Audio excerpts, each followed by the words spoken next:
안녕하세요. 클리블랜드 한미교회 김민석 목사입니다. 하나님의 인도하심을 받는 방법에 관한 성경 공부 오늘 6번째 시간입니다. 오늘 성경 공부의 제목이 뭐냐 그러면은 제가 이렇게 달았습니다. 성경을 읽지 않는 사람들을 위한 변명. 지난주에 하나님의 인도하심을 잘 받으려면 성경을 잘 읽어야 하는데 성경을 잘 읽지 않는 분들이 많다.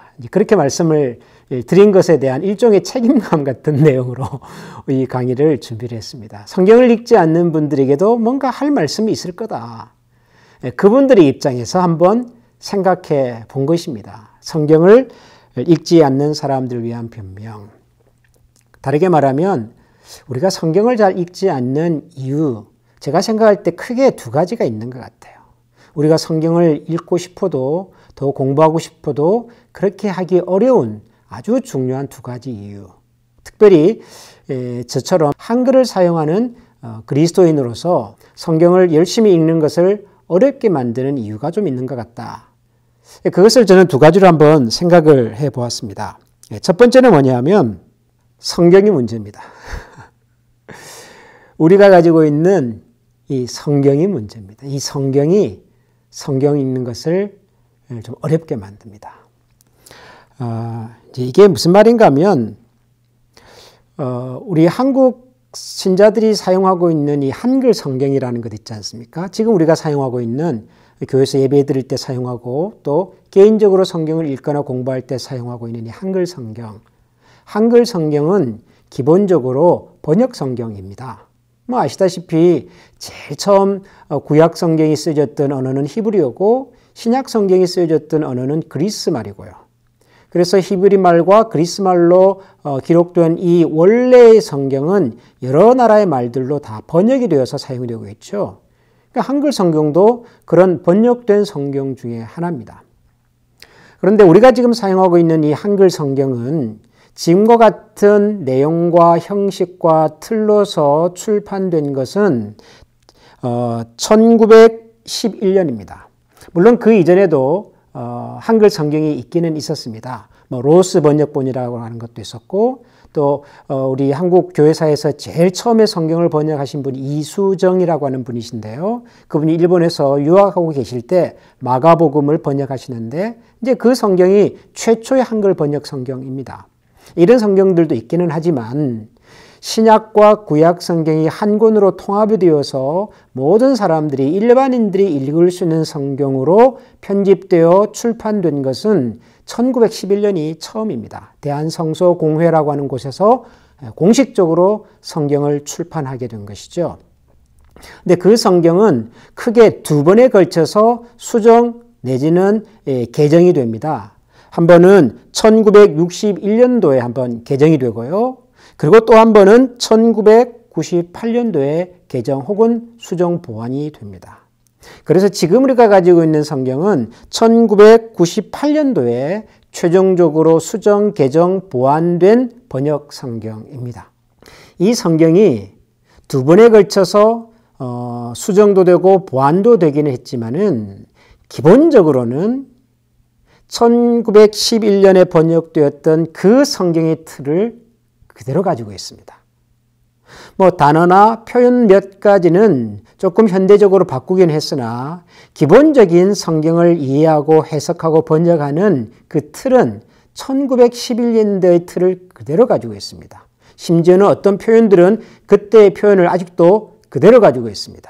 이게 무슨 말이냐 그러면 여러분 1911년이면 지금부터 100년 전 아닙니까? 100년 전에 번역된 글의 형식과 어떤 패턴을 지금의 우리가 읽고 사용하고 있다는 겁니다. 무슨 문제가 생기겠습니까? 당연히 단어나 표현이 낯설고 어렵습니다. 예를 들면 지금은 이제 많이 바뀌긴 했습니다만은 성경에 보면 가라사대, 이르시되, 이르기를, 했음에 이런 표현들이 있지 않습니까? 지금은 전혀 사용하지 않는 표현들입니다. 근데 이런 것들이 두 번에 걸쳐서 크게 번역이 되고 보완이 되긴 했지만은 여전히 말투가 그렇게 남아 있습니다. 그런가 하면 글에는 누군가 사람이 이야기를 할 때 직접적으로 내용을 전달하는 방법도 있고 간접적으로 전달하는 방법도 있습니다. 직접 화법이라고 부르고요. 직접 전달하는 것을 간접 화법, 간접적으로 대신 전달해 주는 것이죠. 그럴 때는 반드시 따옴표 같은 것을 붙이죠. 직접 화법에서는 직접 인용할 때는. 그래서 글을 읽는 사람이 딱 보면 이것은 이 사람이 스스로 한 얘기구나, 혹은 이것은 누군가가 전달해 주는 얘기구나 하는 것을 알 수가 있습니다. 그런데 우리가 가진 성경에는 이 구분이 없어요. 따옴표가 없어요. 이게 직접 하는 얘기인지 전달해 주는 얘기인지를 몰라요. 그러다 보면 이 말을 한 주체가 누군지 헷갈려요. 하나님께서 하신 말씀인지, 선지자가 한 얘기인지, 아니면 선지자의 얘기를 들었던 누군가가 하는 얘기인지 그걸 알 수가 없어요. 그러니까 주어와 동사가 안 맞는 거예요. 아니, 안 맞게 들리는 거죠. 사실은 맞는데. 근데 번역을 그렇게 해놓으니까 이게 무슨 말인지, 누가 한 말인지 이해가 잘 안 됩니다. 그런데다가 요즘 사용하지 않는 이런 단어들도 있어요. 예를 들어서 병명 같은 거. 신약 성경에 보면 예수님께서 병자들을 고쳐주신 이야기가 많은데 거기 보면 손 마른 사람 이런 표현이 나오잖아요. 손 말랐다. 이게 뭐예요? 지금 만약에 어린아이들에게 손이 말랐다라고 말하면 그건 당연히 손에 물이 묻었다가 dry, 건조되었다는 뜻으로 이해를 할 거라고요. 근데 성경은 그런 얘기가 아니거든요. 손이 불편한 사람, 뭐 중풍병이라든가 혹은 소아마비 같은 병으로 인해서 이 사지를, 손과 발을 잘 쓰지 못하는 사람. 그런데 그것을 손 마른 사람 이렇게 부르거든요. 더 이상한 것도 있습니다. 예를 들면 구약 성경에 보면은 유대 백성들이, 이스라엘 사람들이 이제 누룩을 넣어서 빵을 만들지 않습니까? 유대인들의 전통 음식 중에 누룩을 넣은 빵과 누룩을 넣지 않은 빵 두 종류가 있었거든요. 누룩을 넣은 빵을 유교병이라고 불렀고 누룩을 넣지 않은 빵을 무교병이라고 불렀어요. 근데 요즘 아이들에게 무교병 그러면 알아들을까요? 유교병 그러면 알아들을까요? 몰라요. 누룩을 넣은 빵, 누룩을 넣지 않은 빵 그러면은 혹시 알까요? 뭐 누룩이란 말도 모를 수 있습니다. 그러면 이스트 이렇게 말하면 되겠죠. 그런데 더 재밌는 건 뭔 줄 아세요? 성경에는 누룩을 넣은 떡 이렇게 나온다고. 누룩을 넣은 떡 혹은 누룩을 넣지 않은 떡 이렇게 나온다고요. 여러분 떡에 누룩이 들어갑니까? 떡에는 누룩이 들어가지 않습니다. 빵을 만들 때 누룩을 쓰죠. 이스트를 쓰죠. 성경에는 왜 그러면 누룩을 넣은 떡, 누룩을 넣은 안 넣은 떡 이렇게 말했을까요? 1911년에 이 한반도에는 빵이라는 것이 거의 없던 시절이죠. 빵이 뭔지를 모르는 사람이 대부분이죠. 그분들에게는 떡이 일상적인 음식입니다. 성경에서는 분명히 bread라고 말하지만 그 당시 사람들에게 그 개념을 잘 전달할 수 있는 단어로서는 빵이 아닌 떡이 더 적합했던 거죠. 그래서 떡으로 사용을 합니다. 예수님께서 제자들하고 같이 마지막으로 만찬을 나누셨던 자리, 그것을 기념하는 성찬식에 사용하는 것이 바로 빵과 포도주잖아요. 근데 우리는 뭐라고 부르죠? 떡과 잔 그러잖아요. 예수님께서 오병이어로 5개의 빵과 2마리의 물고기로 5,000명을 먹이셨다 그러잖아요. 병, 그건 과자거든요, 한문으로. 그리고 또 그건 과자도 아니잖아요. 그냥 빵이라고요. 그러니까 그 당시에는 그렇게밖에 전달할 수가 없었던 거죠. bread라는 것을 떡이라고 말할 수밖에 없었던 거고요. 과자라고 말할 수밖에 없었던 거죠. 근데 지금은 아니잖아요. 그냥 빵이라고 해도 되잖아요. 그런데 우리 성경에는 여전히 떡으로 나옵니다. 누룩으로 떡을 만들었다, 안 만들었다 이렇게 나온다고요. 무슨 말씀인지 아시겠죠? 지금 우리가 가지고 있는 이 성경이, 한글 성경이 기본적으로 100년 전의 어법과 문법과 개념을 그대로 가지고 있다 보니 지금 우리가 읽어도요, 이게 쉽게 이해가 잘 안 돼요. 요즘 우리 교회에서 묵상하는, 이게 매일 이렇게 말씀 묵상하는 성경 본문이 로마서입니다. 오늘 아침에도 제가 로마서 10장을 읽고 나왔는데요. 여러분, 제가 로마서 10장을 한번 이 부분을 소개를 해볼게요. 여러분 한번 들어보세요. 로마서 10장 1절부터 4절까지 있는 내용입니다. 형제들아, 내 마음에 원하는 바와 하나님께 구하는 바는 이스라엘을 위함이니 곧 그들로 구원을 받게 함이라. 내가 증언하노니 그들이 하나님께 열심히 있으나 올바른 지식을 따른 것이 아니니라. 하나님의 의를 모르고 자기 의를 세우려고 힘써 하나님의 의에 복종하지 아니하였느니라. 그리스도는 모든 믿는 자에게 의를 이루기 위하여 율법의 마침이 되시니라. 여러분, 제가 지금 한번 읽어드렸는데요. 여러분들 다시 한번 읽어보십시오. 한번 읽어보시고 스스로에게 한번 물어보십시오. 이해가 됩니까? 지금 내가 읽은 내용이 머릿속에 남습니까? 무슨 말인지 깨달아집니까? 한 번 읽어서는 무슨 말인지를 몰라요. 저도 이 말씀을 읽고요. 여러 번 읽었습니다. 여러 번 읽으면서 이게 지금 무슨 얘기지? 뭘 지금 말씀하시려고 하는 거지를 계속 생각해보고 또 곱씹어보고 그래야 겨우 무슨 말인지를 알겠더라고요. 이게 우리말로 된 성경인데요. 그런데 똑같은 성경을 제가 다르게 한번 읽어보겠습니다. 형제 여러분, 나는 내 동족이 구원받기를 마음으로 간절히 원하며 하나님께 구합니다. 나는 하나님께 대한 그들의 열성만은 충분히 인정합니다. 그러나 그 열성은 바른 지식에 근거를 둔 것이 아닙니다. 그들은 하나님께서 인간을 당신과 올바른 관계에 놓아주신 길을 깨닫지 못하고 제 나름의 방법을 세우려고 하면서 하나님의 방법을 따르지 않습니다. 그리스도께서 나타나심으로 율법은 끝이 났고 그를 믿는 사람은 누구든지 하나님과 올바른 관계를 가지게 되었습니다. 여러분, 이 내용은 어떻습니까? 이 내용은 이해가 되십니까? 저는 이 내용은요, 한번 읽으니까 이해가 되더라고요. 아니, 있는 그대로잖아요.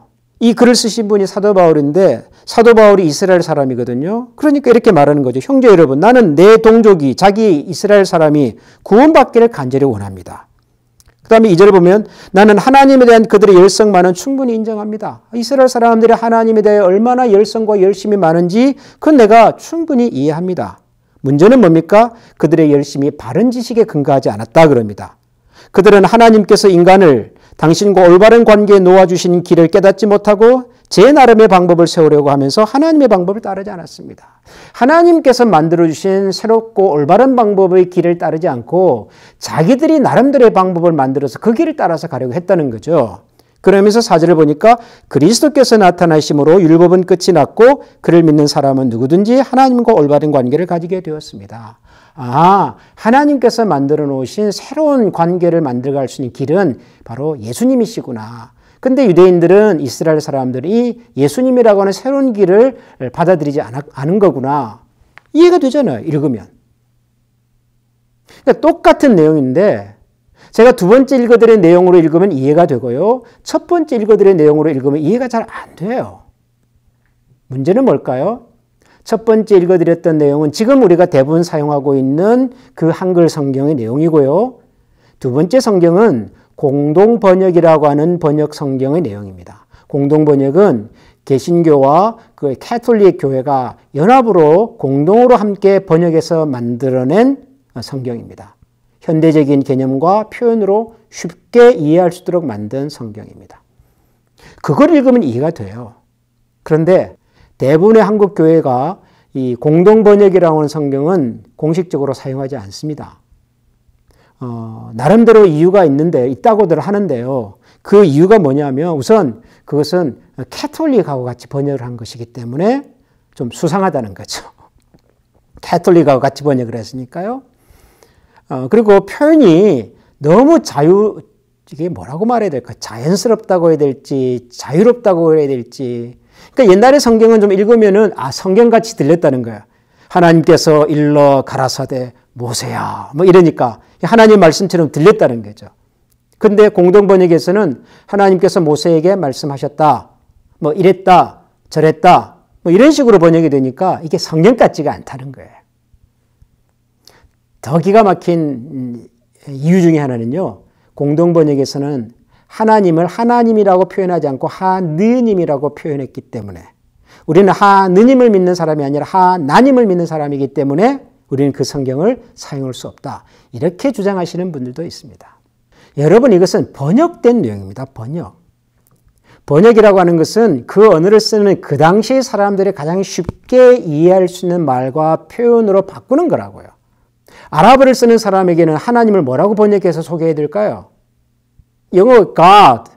아랍어를 쓰는 사람에게는 God를 뭐라고 번역해야 될까요? 아랍어 성경에서 God는요, 알라입니다. 알라.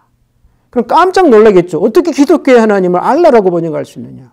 아니 오래전부터 초대교회 그 시절부터 아랍어로 만들어진 번역된 성경이 있었습니다. 그 성경에는 하나님을 알라라고 번역을 해요. 왜냐하면 아랍어를 쓰는 사람들에게 있어서 우주적인 유일하신 신은 가장 높으신 통치자는 그분은 알라거든요.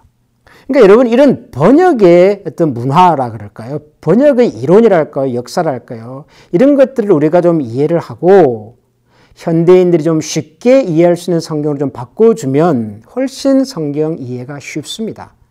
근데 그걸 우리가 안 하고 있고 못하고 있는 거죠. 그래서 저는 여러분들에게 이렇게 제안하고 싶습니다. 성경이 어렵거나 성경을 읽어도 이해가 잘 안 되시는 분들은 쉽게 번역된 성경을 사용하십시오. 교회에서는 공식적으로 사용하는 성경이 혹 있다 하더라도 개인적으로 여러분들이 성경을 읽거나 공부하실 때는 이해가 되는 성경, 읽으면 쉽게 알아들을 수 있는 성경을 좀 사용해 주십시오. 저는 그렇게 추천합니다. 공동번역까지 가기가 정 어려우시다면 새번역이라고 하는 성경도 있습니다. 그 성경은 비교적 기독교 신자들, 개신교 신자들이 읽어도 큰 어려움이 없는 무난한 성경입니다. 그러나 이해는 쉽습니다. 그런 성경을 좀 읽어보시면, 읽으면 이해가 되니까요. 그럼 여러분들 성경 읽는 재미가 생기지 않겠습니까? 영어 성경이 익숙하신 분들은요, NIV, RSV 이런 번역 성경도 있고, 저는 개인적으로 The Message라고 하는 성경도 추천합니다.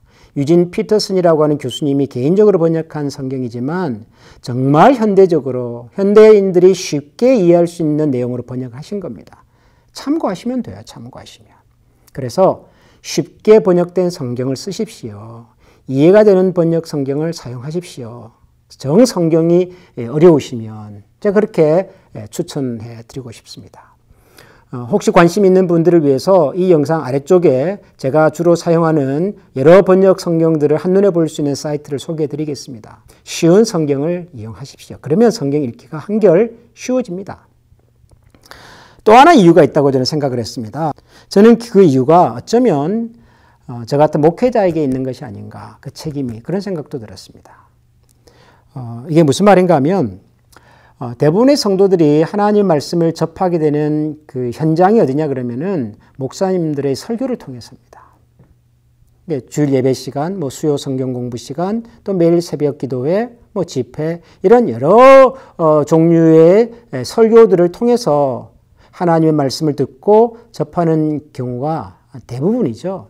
개인이 직접 성경을 읽고 공부하고 이해하는 분들도 있겠으나 대부분은 목사님들의 설교를 통해서 성경을 접하고 듣습니다. 그런데 제가 볼 때는 목사님이 설교가 너무 많은 거예요. 한국의 교회를 예를 들어보면 최소한 일주일에 8번 이상의 설교를 하십니다. 그러니까 매일 새벽 기도에 설교 한 번씩 하시니까 6일이니까요. 주일을 빼도 수요일이 있죠. 그리고 주일이 있죠. 주일도 어떤 교회는 오전, 오후, 오전, 저녁 이렇게 2번 있지 않습니까? 금요일 날 또 모이는 경우도 있고요. 최소한 8번 이상의 설교의 기회가 있습니다. 그러니까 교인들 입장에서 보면요. 내가 굳이 성경을 읽지 않아도 목사님이 들려주시는 성경, 목사님이 성경 이야기를 들려주시는 기회가 너무 많은 거예요. 요즘같이 편리한 세상에서는 스마트폰이나 컴퓨터 들어가면 클릭 한번 하면 금방 나오잖아요. 설교는 필요하고 중요한 건데요. 설교 많은 것이 뭐가 문제가 될까요? 설교가 너무 많다 보니까 우리는 주로 성경 말씀을 설교에 의존해서 듣게 됩니다. 설교라는 것은 그런 거잖아요.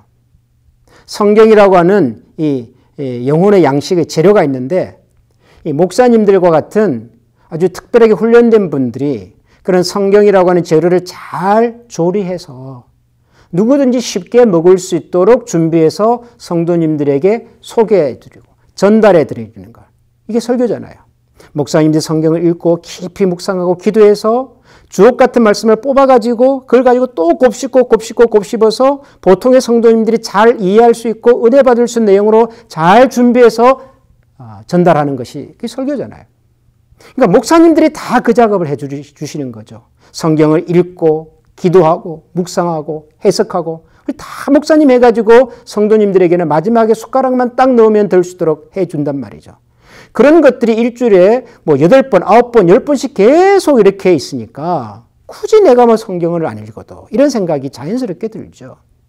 그런데 목사님들의 설교도 가만 들어보면 어떤 목사님들은 성경의 내용을 차분히 아주 체계적으로 잘 전달해 주시는, 잘 설명해 주시고 그 성경의 가르침과 내용을 잘 깨달을 수 있도록 해 주시는 설교도 있지만, 또 어떤 목사님들의 설교를 들어보면 성경은 별로 얘기를 하잖아요. 성경은 분명히 읽었고 설교를 하신다고 하는데도 불구하고 성경 이야기는 거의 없고 그냥 본인의 이야기, 본인의 경험, 본인의 가치관, 본인이 만났던, 들었던 여러 가지 이야기들, 이런 것들이 거의 대부분 설교를 구성하고 차지할 때가 많습니다. 1시간 가까이 설교를 들었는데요, 하나님의 말씀 그에게 남지 않아요. 그냥 설교 시간에 목사님 해주셨던 재미있는 이야기, 우스갯소리, 무슨 경험담, 이런 것만 머리에 남아요. 그러니까 여러분, 그런 설교를 너무 의존해서 그것이 하나님의 말씀이라고 생각하시면 정말 성경이 말하는 하나님 어떤 분이신지를 우리가 모를 수가 있습니다. 그런 설교에 너무 의존해서 신앙생활을 하다 보면 내가 스스로 하나님의 말씀을 읽고 묵상하고 그 말씀의 의미가 내게 주시는 것을 내가 깨닫는, 내가 스스로 조리해서 음식을 만들어 먹어보는 그런 영적인 재미라 그럴까요? 이걸 우리가 놓치고 사는 거죠. 근데 안타깝게도 우리 한국의 그리스도인들에게는 이런 훈련이 많이 부족한 것 같아요. 우리가 너무 목회자들의 설교를 좋아하고 또 의존하다 보니까 우리 스스로 성경을 읽고 묵상하고 내 것으로 만드는 경험과 훈련이 많이 부족한 거죠. 우리가 지금 공부하고 있는 하나님의 인도하심을 받는 이 방법에 관한 글을 쓰신 브루스 월키 교수님의 책을 읽어보면 성경을 잘 읽으려면 이런 것들을 같이 겸해서 하셔야 됩니다. 제안하시는 내용들이 있습니다. 성경을 읽는 법을 배우십시오. 성경을 해석하는 법을 배우십시오. 성경을 적용하는 법을 배우십시오. 성경을 읽으면서 기도하는 법을 배우십시오. 성경을 암기하는 법을 배우십시오. 성경을 묵상하는 법을 배우십시오. 성경의 가르침에 겸손하게 복종하는 법을 배우십시오. 7가지에 걸쳐서 성경을 읽는 방법에 대한 가르침을 주셔요. 근데 제가 이 내용을 읽으면서 이런 생각이 들었습니다. 누가 할 수 있을까? 일반 성도님들 중에 과연 이렇게 할 수 있는 분들이 몇 분이나 있을까? 제가 성도님들을 무시해서 드리는 말씀이 아니고요. 우리의 신앙생활에서 이런 성경을 스스로 읽고 기도하고 묵상하고 해석하는 훈련을 거의 받아보질 않았기 때문에 이런 내용을 읽으면 이것은 목사님이나 성경 전문가들에게나 해당되는 얘기지 나와는 별 상관이 없다라고 생각하시는 분들이 많다 그 말이죠. 사실은 우리가 이렇게 해야 되거든요. 그래서 저는 여러분들에게 제안해 드립니다. 목사님들의 설교를 많이 들으시고요. 잘 들으십시오. 여러분들의 교회 목사님의 설교를 통해서 은혜를 받으시고요. 그 말씀을 통해서 하나님을 많이 알아가시면 좋겠습니다. 그런데 그런 목사님들의 설교만 너무 의존하지 마시고 여러분 스스로 성경을 읽는 일을 좀 훈련하십시오. 그래서 오늘 2가지 제가 여러분들에게 말씀드립니다. 첫째는 쉬운 성경을 찾아서 읽으십시오. 읽으면 이해가 되는 성경. 또 한 가지 말씀을 드리고 싶었던 것은 성경을 스스로 읽고 스스로 이해하는 훈련을 하자는 거죠. 혼자 하기는 어려우니까 시중에 나와 있는 큐티 교조의 도움을 받으시면 좋겠다. 아무쪼록 하나님의 말씀을 통해서 하나님의 인도하심을 잘 받아가는 우리 모두가 될 수 있기를 소원합니다. 기도하겠습니다. 하나님의 인도하심을 받기 위해서 무엇보다도 우리는 하나님의 말씀인 성경을 읽고 그 말씀의 뜻을 잘 묵상하고 살펴서 말씀이 우리를 인도하는 대로 걸어가는 순종의 삶이 중요하리라고 생각을 합니다. 이 일을 위해서 저희들이 하나님의 말씀을 규칙적으로 읽겠습니다. 하나님의 말씀을 가능하면 매일매일 읽고 읽은 말씀을 매일 기억하고 묵상하고 그리고 기도하여 우리의 삶에 적용하며 실천하도록 노력해 보겠습니다. 하나님, 우리가 이 모든 과정들을 통해서 하나님께서 우리 각자에게 뭐라고 말씀하시는지를 잘 들을 수 있는 영적인 귀를 허락하여 주시고 또 하나님께서 우리에게 뭔가를 전해주실 때 그 하나님의 음성에 민감하게 반응할 줄 아는 영적인 민감함도 저희들에게 허락하여 주시옵소서. 그래야 우리 모두가 하나님과의 깊은 교제 속에서 하나님의 인도하심을 신실하게 잘 받아 하나님의 뜻을 이루어드리고 하나님께 순종하며 살아드리는 귀한 성도들의 걸음이 다 되게 하여 주옵소서. 예수님 이름으로 감사하며 기도합니다. 아멘.